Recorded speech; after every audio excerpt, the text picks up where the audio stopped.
It was supposed to end sometime and finally ended on April 12, 2023. After a phenomenal 16-game run in postseason, Pittsburgh Penguins were eliminated from postseason after New York Islanders clinched Eastern Conference's final playoff streak.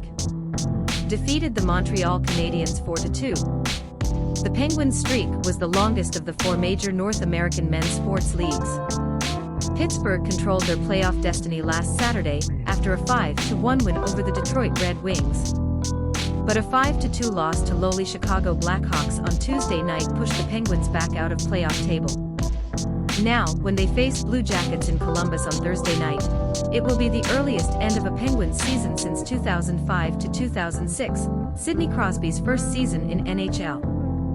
The two main factors contributing to end of the Penguins' winning streak were front office's subpar goalkeeping and questionable moves. The team's new ownership group, Fenway Sports Group, has come under criticism after recent moves from general manager Ron Hextall. The ownership group, oddly enough, also distanced itself from Mario Lemieux, a former Penguins co-owner and the biggest player in franchise history.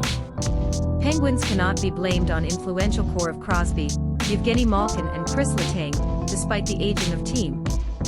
Crosby's 91 points this season represent his highest total since 2019. Malkin, who signed an extension contract with the club last season, scored 83 points this season, the highest score since 2018.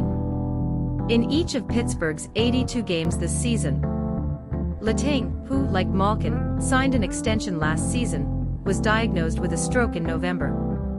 Despite being diagnosed and a personal tragedy, Letang were still the team's best defenders, playing 63 games. The trio have a lasting impact on Pittsburgh and the NHL. Sharing longest partnership of any trio in NHL history, the trio played key roles on Penguins' 2009, 2016, and 2017 championship teams. Letang is considered one of the best defenders of his era. A former Smythe and Hart Trophy winner, Malkin is destined for the Hall of Fame.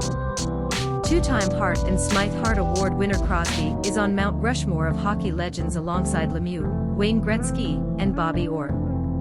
The start of Penguins' historic playoff streak ended with a quick first-round playoff loss against the more experienced Ottawa Senators. The following season, Penguins surprised many by advancing to the Stanley Cup Final, where they lost to immensely talented Detroit Red Wings in 6 games. Pittsburgh even scored by beating Red Wings in Game 7 of Stanley Cup Final in Detroit following year. Pittsburgh then failed to live up to expectations for the next half-dozen years. Crosby suffered a career-threatening concussion during this time, and it became clear that the once-friendly dynasty of the Penguins would end with just one trophy. But revived by new coach Mike Sullivan and a talented youn.